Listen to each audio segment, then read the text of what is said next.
So another key theme for Baudelaire is inequality, something that you can come across all the time in the modern city. Now, of course, there was inequality before modernity, and perhaps even more so. But the different groups were less likely to encounter one another than they were in the modern city. So what happens in Paris as you carve out these arteries after Haussmannization, what happens in Paris as you carve out these big boulevards is that you have people bumping into each other from different social classes. You have more possibility of confrontation, of hybridity, of mixture. And then the confrontation also is a confrontation with inequality. Let's look at the poem Cake, for example, which is prose poem 15 in Paris Spleen. When Baudelaire describes, he's in this beautiful landscape. He says the countryside is around him, as he says, was an inexpressible grandeur and sublimity. This is a typical Baudelairian beginning of a prose poem. He's evoking romantic tropes in the beginning of his poems, often in Paris Spleen. The first paragraph, the first lines will often evoke very traditional language of beauty, of this here sublimity, of grandeur. The landscape is so great. And then by the end of the poem, he overturns this. And here, he's sitting there peacefully cutting up his bread, as he says at the bottom of the first paragraph, or the beginning of the second. And then he sees a little kid, a little street urchin there, very poor, staring at him, and the kid says to him, "Gâteau, cake, cake." And so, and Baudelaire's surprised because it's just bread. The kid is so poor, and even bread seems to him cake. And as the poem unfurls, he gives the kid a piece of this bread, and suddenly another kid arrives, right? Suddenly another kid arrives, and they start fighting over this. And the cake traveled. The cake traveled from hand to hand and changed pockets at every instant while they're fighting, right? Changing, alas, in size as well. And when finally exhausted and panting and covered with blood, they stopped from the sheer impossibility of going on, no cause for feud remained. The piece of bread had disappeared, and the crumbs scattered all around were indistinguishable from the grains of sand with which they were mingled. The performance had darkened the landscape, Baudelaire writes, and the calm joy gladdening my soul before the appearance of the two little wretches had completely vanished. Saddened, I sat there for a long time saying over and over to myself, so here is a superb country where bread is called cake and is so rare a delicacy that it's enough to start a war, literally fratricidal. Poverty is a great theme in Baudelaire's poetry. Poverty is not to be romanticized, but poverty is a horrible fact in the landscape of the poet's life. Another poem I want to call your attention to is The Eyes of the Poor, which is poem 26 in Paris Spleen. When we're here, because this prose poem gives you a feel for the changing city. Here he's with his lover, Baudelaire's with his lover. They're wandering around the city. They have had this wonderful day, but at the end of the day, their distance from each other, their separation from each other comes to the fore. Here Baudelaire starts the poem not in a romantic way, but in a kind of shocking, get your attention way. The first line, so you would like to know why I hate you today. Right? This is his the first line. So you would like to know why I hate you today. And then he goes on to explain, as they were wandering through Paris and they see these new cafes, the new boulevard, the new sparkling lights. Here's the cafe was dazzling. Even the gas burned with the ardor of a debut, and lighted with all its might the blinding whiteness of the walls, the expanse of mirrors, the gold cornices and moldings, fat-cheeked pages dragged along by hounds on leash, laughing ladies with falcons on their wrists, nymphs and goddesses bearing on their heads piles of fruits, pâtés, and game. He goes on and on. That there's a wealth, luxury, what does he say? All history and mythology pandering to gluttony. Isn't that great? All history and mythology pandering to gluttony. And just serving these rich people more and more stuff beyond their appetites. But then, on the street directly in front of us, a worthy man of about 40, with tired face and graying beard, was standing holding a small boy by the hand and carrying on his arm another little thing, still too weak to walk. He was playing nursemaid, taking the children for an evening stroll. They were in rags. The three faces were extraordinarily serious, and those 6 eyes stared fixedly at the new cafe with admiration, equal in degree, but differing in kind, according to their ages. I'll skip the next paragraph. You can read it yourself of the different reactions of the father and the children. Songwriters say that pleasure ennobles the soul and softens the heart. The song was right that evening as far as I was concerned, Baudelaire writes. Not only was I touched by this family of eyes, but I was even a little ashamed of our glasses and decanters, too big for our thirst. We had too much stuff. I turned my eyes to look into yours, dear love, to read my thoughts in them. And as I plunged my eyes into your eyes, so beautiful and so curiously soft, into those green eyes, home of caprice and governed by the moon, you said, those people are insufferable with their great saucer eyes. Can't you tell the proprietor to send them away? So you see how difficult it is to understand one another, my dear angel. How incommunicable thought is, even between two people in love. Baudelaire is talking here about the impermeability between people, even between, perhaps especially between lovers. You know, in French, imperméable is a raincoat. Things just slide right off. The rain just slides right off, right? And we're impermeable to each other. We slide off each other. We don't communicate with each other. I looked into her eyes, and what I saw was nothing that I expected.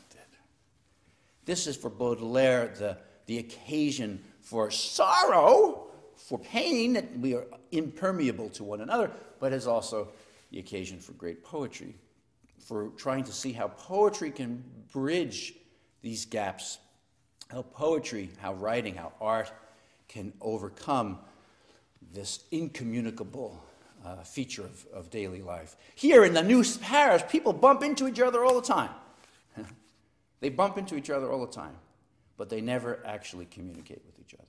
They never actually manage to connect. And that is more painful in the modern city because the friction is much greater, because so many more people are confronting each other. Let's take one more poem here, and then we'll try to sum things up. We could go on and on. These are so wonderful. But the poem is Miss Bistouri, which is towards the end of the book, poem 47 in the Paris Spleen. It just gives you, it's another story where Baudelaire's walking around, and a woman comes up to him and says, "Aren't you a doctor, honey? Aren't you a doctor?" He's like, "No, I'm not a doctor. Leave me alone." "Oh, you're a doctor. You're a doctor." And he has this encounter, and she kind of seduces him, I suppose you can say. "You're a doctor who likes to have his little joke," the woman says to him. Come on, come with me. Come back to my house, my apartment." Baudelaire says, "I am passionately fond of mystery because I always hope to discover the solution." And he goes back to her apartment with her. They have their encounter, and she describes to him why she likes doctors so much. She says to him, this is about 2/3 of the way through the poem,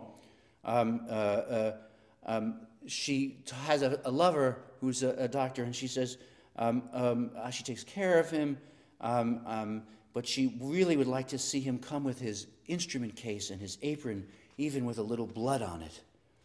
And Baudelaire is shocked by these revelations, by this. He seems to portray a sweet person who comes up to him out of blue in the street, and with this on the street, who has this, well, we might just have to say, a perversion of wanting the doctor with the blood on the apron with instruments coming to her apartment. And Baudelaire's trying to understand, when did you first have this feeling? He says to her, as if he were a therapist in the modern period. Where did this come from? He says.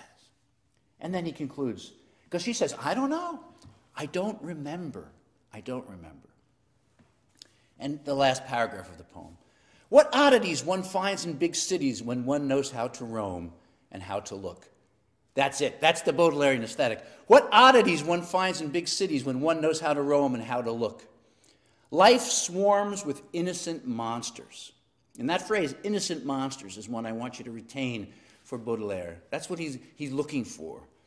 The unconventional, the perverse, the twisted, the glorious, but with a kind of innocence, because they come upon their difference honestly.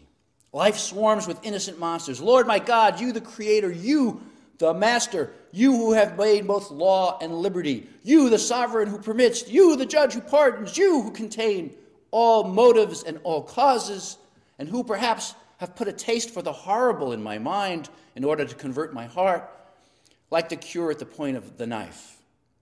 Lord, have pity on mad men and mad women. O Creator, can monsters exist in the eyes of the one who alone knows why they exist, who alone knows how they have been made and how they could not have been made? Of course, Baudelaire is also the creator, right? He creates these innocent monsters in his poems. And they're no longer monsters to him in some way, right? They're parts of the fabric of the city that most of us, most of the time, pretend to ignore or prefer to ignore. O Creator, can monsters exist in the eyes of the one who alone knows why they exist, who alone knows how they have been made and how they could not have been made? Baudelaire is the poet of innocent monstrosity, whereas Rousseau tries his best to show us that we have become monsters and we can cure ourselves. Baudelaire says, you have become so ordinary, but there are monsters among us. I want to be near them. I want to make poetry with them, from them. Because the world is just too conventional without that innocent monstrosity. That's the stuff of art. That's the stuff of modernity. So Baudelaire's aesthetic really is a jump from what we've seen before. He, unlike Rousseau, is not looking for natural human beings. He's not looking for authentic human beings.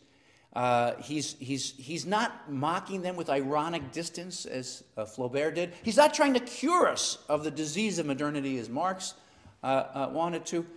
Baudelaire, instead, is marveling at the unexpected encounters that society brings us.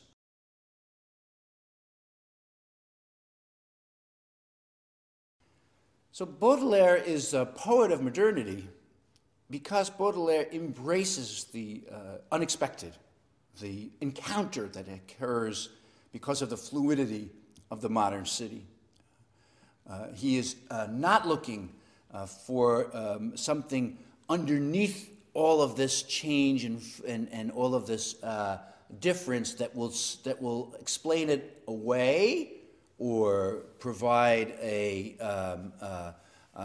new framework to make us more comfortable, make us more at ease with it. He is embracing multiplicity and without recourse to authenticity.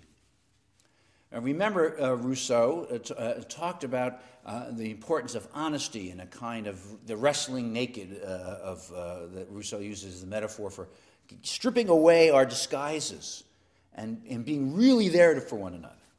Baudelaire says, let's put on some makeup. I mean, for Baudelaire, maquillage, makeup, is really the great art of his contemporary world. Because it's not about stripping away disguise, it's about putting on the right disguises. And what makes them right? Well, do they work? Do they attract attention? Do they find you the people that will bring you this intensity, these intense encounters? A great poem of Baudelaire's is To a Passerby, À une passante, which is a poem about what happens in the modern city, which didn't happen before. It was very unlikely to happen before. So you will see someone and catch, his case, he said, I catch her eye. I catch her eye. And then she's gone. And I was so close to her, and yet now she's gone. I'll never see her again. And yet that moment, that spark, that incitement of desire, that's what he lives for. Not the possibility of marriage and connection and authentic building a life together. No. It's about the Fleda, right? It's about strolling. It's about that encounter with unexpected pleasure that can't be planned and can't be explained. Make life beautiful is what Baudelaire says, whatever it takes.